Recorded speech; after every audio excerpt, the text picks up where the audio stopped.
From Randy's old-time radio shows comes Stroke of Fate, an anthology exploring the fragile balance between chance and consequence. Discover how a single stroke of fate, in politics, war, or invention, can ripple through history, leaving heroes and villains alike changed forever.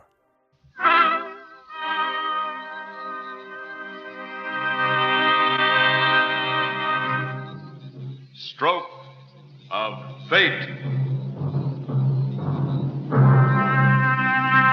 The fate of you who are listening, of nations, of the world, has often hung upon accident or upon decisions that made any other way would have substantially altered the course of human events.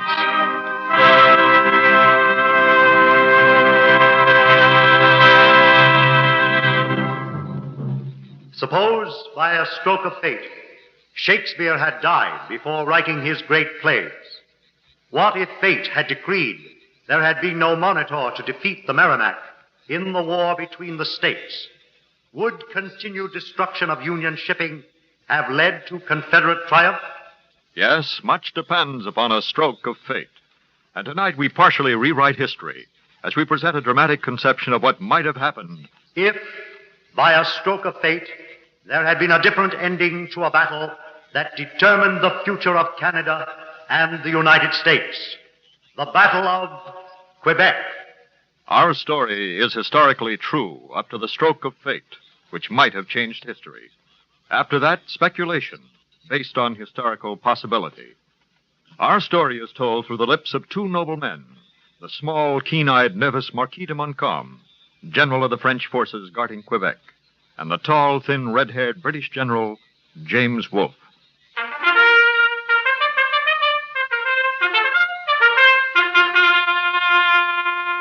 It is the year 1759, and I, James Wolfe, have returned to North America as commander of the British expedition whose mission is to capture Quebec.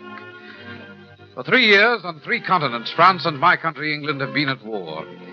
France is well entrenched in the New World, and her position as mistress of Canada affects the destiny of our American colonies, indeed, of all of North America. To take Canada, we will first have to capture the gateway to these northern provinces, the nearly impregnable city of Quebec, a natural fortress built high atop a rock, difficult if not impossible to scale, and overlooking the twisting, treacherous channels of the broad and swift St. Lawrence River. It is in June 1759 that a vast armada under my command sails up the St. Lawrence River on its desperate journey towards Quebec. I have been pacing my cabin reading Thomas Gray, one of my favorite poets. Oh, sir. Yes, Captain Knox. Admiral Saunders just showed me the most delightful report that's just come from London. Of special interest to you, General. May I tell you the story, sir? I'm quite sure I couldn't stop your telling it, Knox, short of a direct command. Well, the Duke of Newcastle was complaining to His Majesty about the size of the force entrusted to you at your young age. Oh, that man Wolfe is an enigma, Sir Newcastle. And yet to trust him at the age of 32 with command of 249 ships under 3 admirals, 1,800 of our best soldiers, 17,000 sailors and marines. I am quite familiar with the size of my force, Knox. Yes, sir. Your Majesty, I think that Wolfe is mad. Wolfe is mad. And the king answered. Oh, now no doubt you will imitate the king. And the king said to Newcastle, sir, mad is Wolfe, mad is he. Well. Then I hope that Wolfe will bite some of my other generals. Very amusing. You know, someday, Knox, I hope you'll put your talents as an actor to military use. Yes, sir. Look, Knox, pick up your glasses. Come here. Yes, sir. There. There stands the city on that high rock. Quebec the Inviolate. Look there, Knox. Many thousands of Montcalm's troops ready for us eastward of the city, and to the west, too, no doubt. And Quebec itself, a bastion on a rock no army could ever ascend. I wonder what General Montcalm's plans are for its defense.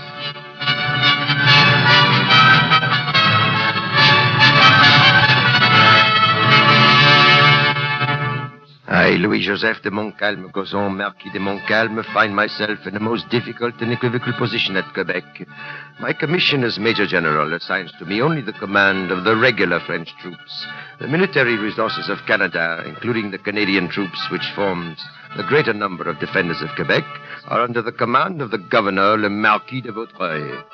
I am also unfortunately subordinate to Monsieur de Vaudreuil and subject to his caprices, to his interference in the military defense of the city. And I confess I have but little liking for this man who fancies himself a military genius, but is incompetent. On this July day, accompanied by my aide Bougainville, I hurry to the governor's palace to find the distinguished Governor de Vaudreuil amusing himself. It is our General Marquis de Montcalm. Have you come to join our festivities? Governor Vaudreuil, have you forgotten our council of war? Oh, beautifully you dance, my dear wife. Does not Madame la Marquise de Vaudreuil dance gracefully, Monsieur le Général? Thank you, I appreciate it. The governor of Canada is more interested in the party than in war, General de Montcalm. So I see. Permit me. Governor de Vaudreuil. Huh? I have just given to General de Montcalm a report on... Colonel Bougainville, you have another report. I have drawn a map, sir, showing how General Wolfe has disposed of his forces. Then do not bother to tell me, Colonel, you are General Montcalm's aide-de-camp, not mine. Governor de Vaudreuil, I've been trying to tell you that Wolfe has taken Point-Levis, directly opposite the city. He has placed batteries of artillery there and is now in position to bombard the city. Wolfe has done that. Well, then, Vergor, Captain Vergor. Yes, monsieur.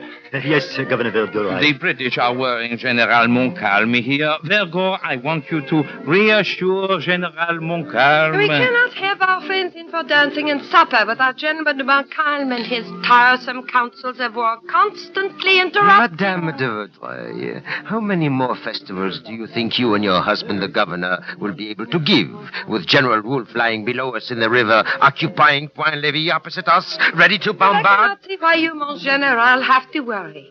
After all, you have your troops encamped to the eastward at Beauport. Your precious Colonel Bougainville here is in command of the forces west of the city. In the center, my own husband, Governor de Vaudreuil, himself guards Quebec with the local Canadian militia. So Madame de Vaudreuil, if my wife were here, she would not interrupt the council of war. My wife would stay silent. Well, Marquis de Montcalm... You see, madame, you have angered our General. General Montcalm, you are worried about Wolfe. Wolfe, he reminds me of a painted soldier on the tavern sign, always mounted, never going anyplace. It's almost mid-July now. What has Wolfe done but all summer maneuver up and down the river, afraid to land, afraid to attack, afraid to, Vergor. Yes, monsieur. Assure General Montcalm that you will see to it that our own people, our Quebec townsmen themselves, will attack Wolfe's batteries at Point-Levis. But you dare not send untrained men against the British guns. I dare not. You forget yourself, monsieur. I am the governor. Restrict yourself to your own command. I will send a battalion of regulars. And I forbid it. If the Marquis de Montcalm will permit me, To you, Vergor, I permit nothing. You stealing everything but the bells from the cathedral tower, corrupt, conniving, thieving. What? General, look! Through the window there! The cathedral! What happened to the cathedral? It is burning, sir. A British shell from their battery at Point-Levis. Why all this excitement, this I am noise? afraid, Governor, that is the sound of Wolfe, of the painted soldier, dismounting from his horse to shake the foundation of New France.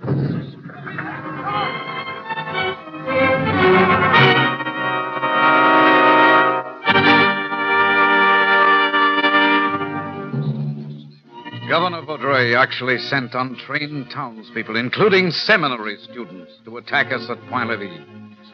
His men became so confused they actually fired at each other instead of at us. And then they retreated. After this fiasco, we continued to bombard Quebec. But I knew the bombardment alone could not win for us the city secure on its heights. I then attempted to take the heights of Montmorency east of Quebec, from which point we might attack the city proper. But we were repulsed by Montcalm, who was awaiting us. I feel now that we must attack from another direction, and if possible, come upon the enemy by stealth. It is now September, and my health, never of the best, is undermined by a consuming fever. General Wolfe, you're sitting up, sir. The doctor said... Oh, blast the doctors, Knox. But your fever, sir, is Let high. the fever burn. I can have no rest as long as Quebec is not ours. Oh, yes, sir. Knox, we've been beaten back east of Quebec. We must strike on land west of the city. Yes, General. But the success of such a maneuver depends upon our finding a way to scale the heights upon which Quebec stands and in surprising the enemy. Knox, get us grenadiers' uniforms at once. Grenadier, sir? Yes. And tomorrow morning, you and I in but grenadiers' the doctor, uniforms... sir, has given you strict orders to Knox! rest, General. Tomorrow morning, you and I will be rowed up the river past the city to the westward to find a place to locate the spot from which we must... we must attack Quebec by land west of the city.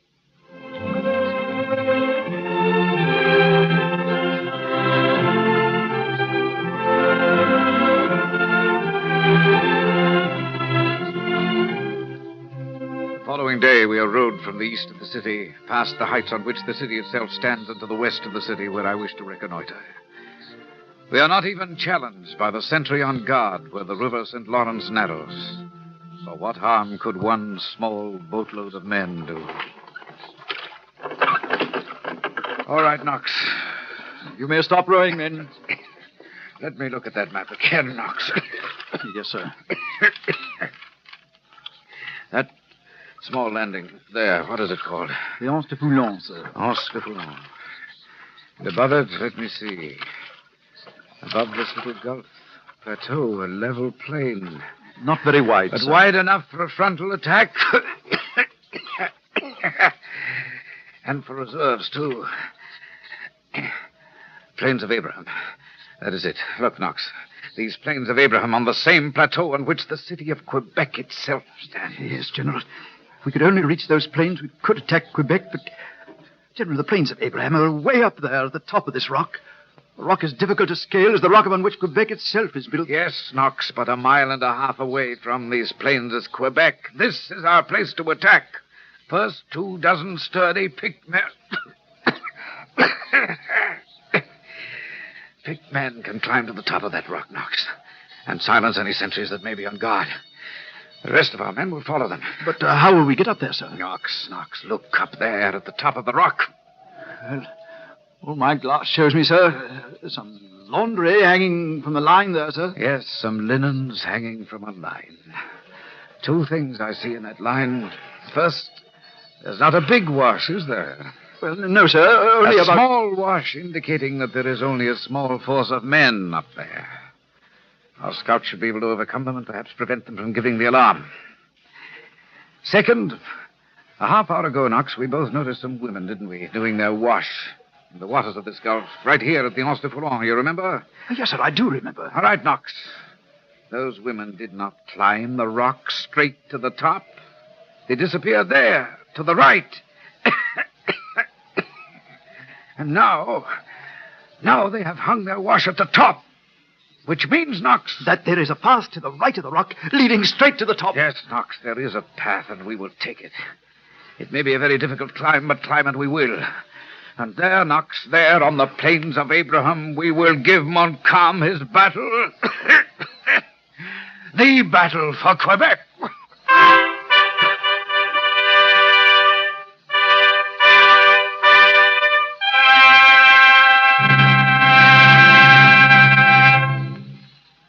You are listening to What Might Have Happened.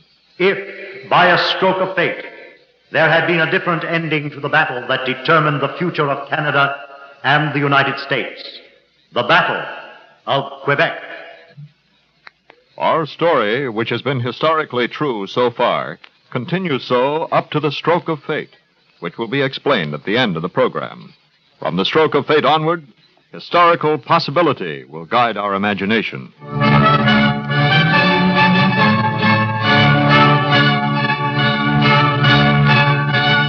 It is the night of September 12th. There is something ominous in the air. For days and nights I have not taken off my boots. I have not been out of my saddle. All of the regiments that I control, those under my command east of the city, and those I've entrusted to Colonel Bougainville, west of the city, all of our French forces are on the alert. But in the center, however, the governor of Canada, Governor de Vaudreuil, commands his own forces, the local Canadian militia. If only I had a regiment or two of his men under my command, I would feel more secure. Who is there? General de Montcalm, Governor. Why do you disturb me at this hour, Governor de General? Vaudreuil, I must have Guillen's regiments to guard the plains of Abraham.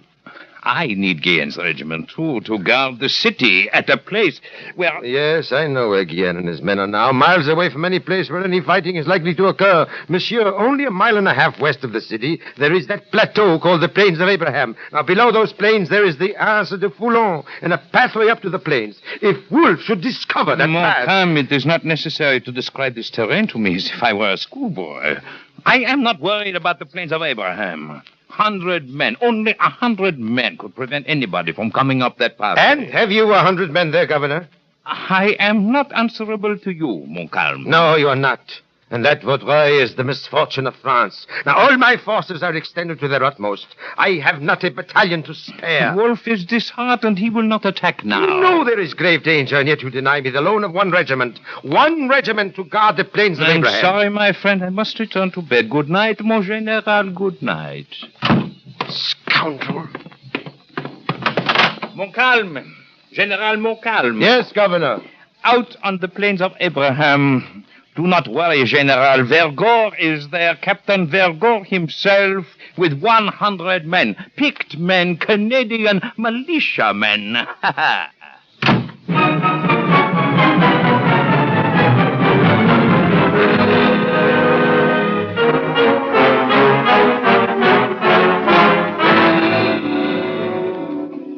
September 12th. It is nearly midnight. 200 of our British boats, transports carrying men, guns, ammunition, supplies, are on their way up the St. Lawrence River for the attack at the Anse de Foulon. There, at that tiny landing on a small gulf, there we plan to scale the heights to the plains of Abraham, our scouts to overcome the small guard, and then, with the rest of our men following, to bring up our field guns and launch the attack against Quebec itself. But first, at the narrow part of the river, there is a sentry to be passed. He has permitted our small reconnoitering boat to pass before. But now there are 200 boats. That sentry holds in his hands the fate of New France. The wealth of circumstance, the pomp of power, and all that beauty, all that wealth e'er gave, await alike the inevitable hour. The path of glory leads but to the grave. Yes, Knox, I think I had rather written those lines of Gray's elegy than to capture Quebec. General, we are nearing the narrowest part of the channel. Where one sentry, my dear Knox, one man could fire his musket and rouse Montcalm's garrison, so that we might perhaps be destroyed here on the river, or at least surely prevented from making a landing at Anse de Foulon. It is an appalling thought, is it not? That sentry will never fire that shot, sir. I trust I'll be able to talk him out of such an intention. I trust you will, Knox. Here is where your actor's talent can prove itself. England's hopes in Canada may depend upon it. Thank God it's too dark to see our uniforms. This is the place, sir. There, that sentry. One man. Then act, Knox, as never before. You must be an actor for God and country. Chiffons, men. Qui vive France! À quel régiment De la Reine! De la Reine Oui, bête de la Reine! Tais-toi! Les Anglais nous entendront! Oui, monsieur, pardon. Avancez. En avant, mes amis! Start rowing, men. He's letting us through to the narrowest point. I congratulate you, Knox, on that extra touch, warning him he better be quiet or the English would hear him. Now we go straight to the Anse de Foulon. Straight to our attack without further challenge, sir. Yes, Knox, and then on to Montcalm and Quebec.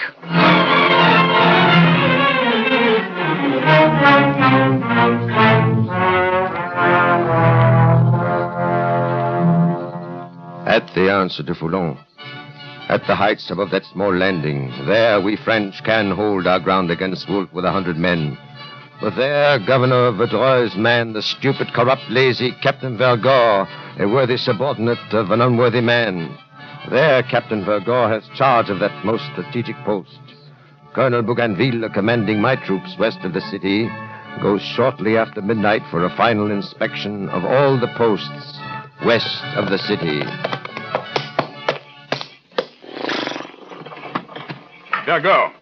Capitaine Vergor. Who cannot let a man sleep? Oh, Colonel Bougainville.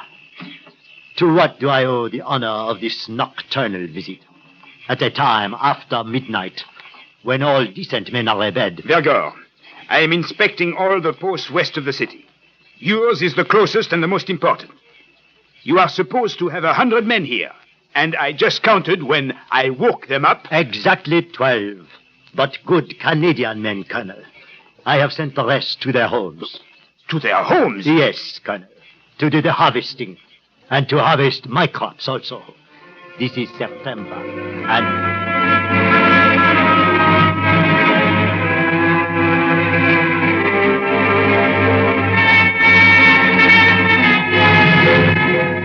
Bougainville immediately detailed several companies of his own riflemen to lie in wait on the plains of Abraham, near where the pathway up the heights ends, to guard against any possible surprise attack.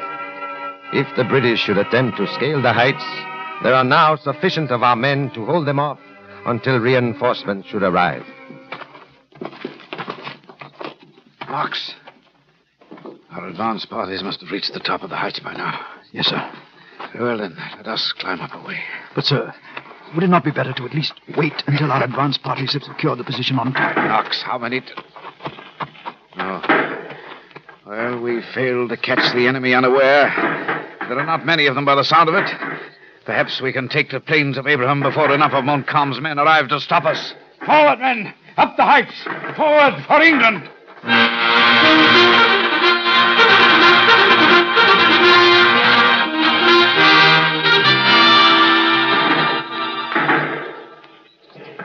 Knox, we're beating them back. We'll yet take these plains of Abraham and so... Sir, look. More of their reinforcements. Yes. Very well, Knox. Have Brigadier Monckton bring up the cannon. Sir, you're hit. No, it's only the wrist. Give me... Let me tie this handkerchief, sir. There we are. Man has two hands, Knox. Now, send another messenger to Brigadier Murray. Murray must at once clear the broad road... Sergeant! Sergeant! Doctor! This way, the General! General Wolfe!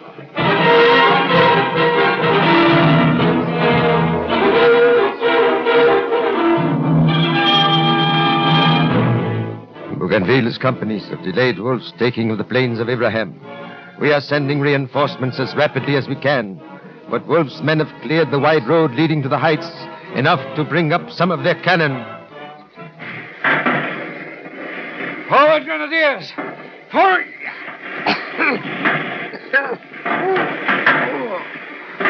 Oh, my chest. Knox, those fellas can shoot. Please, sir. Here on my coat. Lie on my coat, please. Thank you. Thank you, Knox. Where are Colonel Burton's reserves? Don't talk, sir. Please, you mustn't. Until my last breath, I'm... Set me up, Knox. Yes. The Lord is my shepherd. I shall not want. I shall not want. He maketh me to lie down in green pastures. The path of glory leads but to...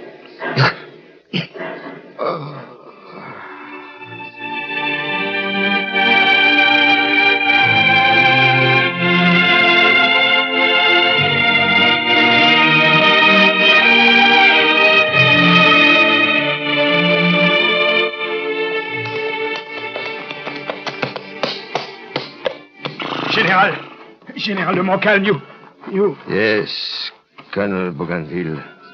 I'm dying. I have confessed to the good father here. Oh, General. I've been told that Wolfe was killed, huh?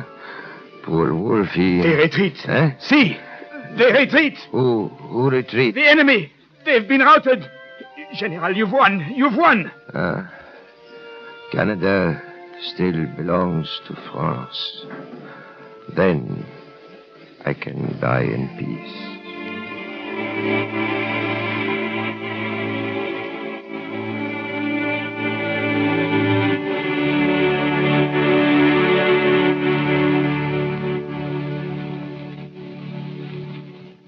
Ladies and gentlemen, please recall, if you will, this scene in which a stroke of fate occurred that might have changed history and led to the defeat of the British in the Battle of Quebec. Vergor, I am inspecting all the posts west of the city. You are supposed to have 100 men here, and I just counted when I woke them up. Exactly 12. But good, honest Canadian men, Colonel. Here to explain what the actual stroke of fate was is our consultant on tonight's program, the noted historian, twice winner of the Pulitzer Prize for Biography, professor of history at Columbia University, Dr. Alan Nevins. Bougainville actually did not inspect the French outpost.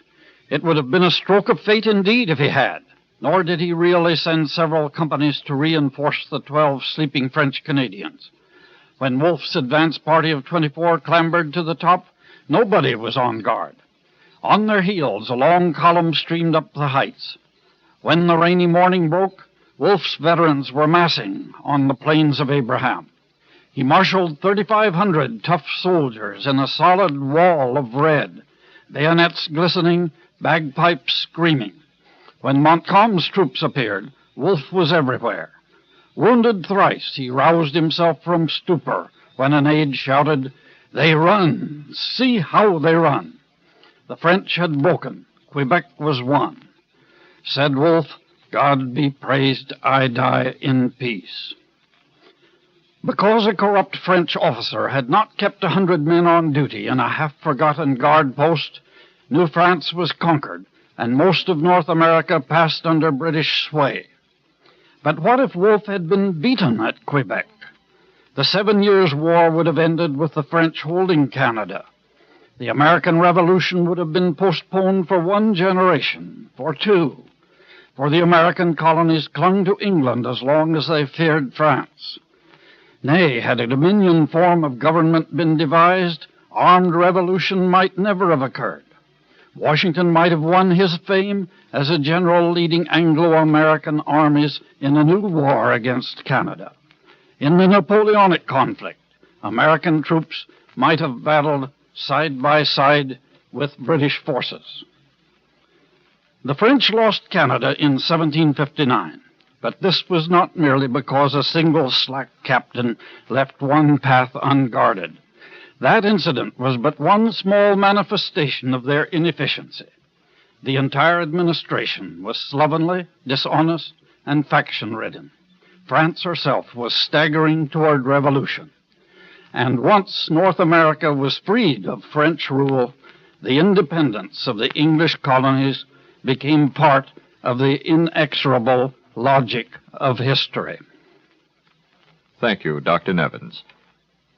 We invite you to listen next week to hear what might have happened if, by a stroke of fate, we now had Russia as our neighbor in Alaska.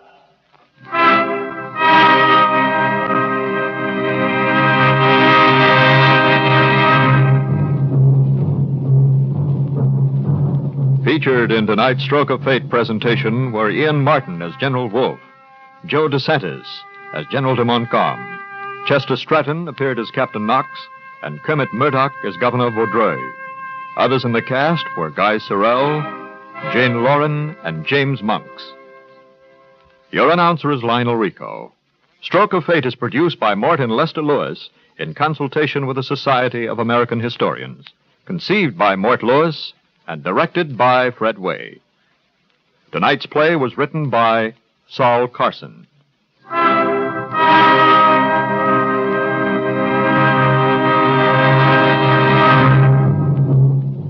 This is the NBC Radio Network.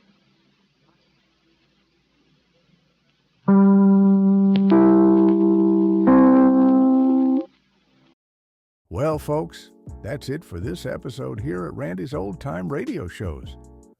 Before we wrap up, it's worth noting that Randy dedicates countless hours to restoring and editing every single show before it's uploaded for your listening pleasure. Our goal is to preserve these old-time radio treasures and make them sound as clear and warm as the day they were first broadcast. If you'd like to support his hard work and help keep these classic shows coming, any donation, big or small, is sincerely appreciated. You'll find donation links in the description below. Or if a QR code appears on your screen, simply point your phone's camera at it and follow the prompts. Randy sincerely thanks you in advance for helping keep these shows alive. Thanks for joining us, friends. Until next time, keep the memories warm and the stories close.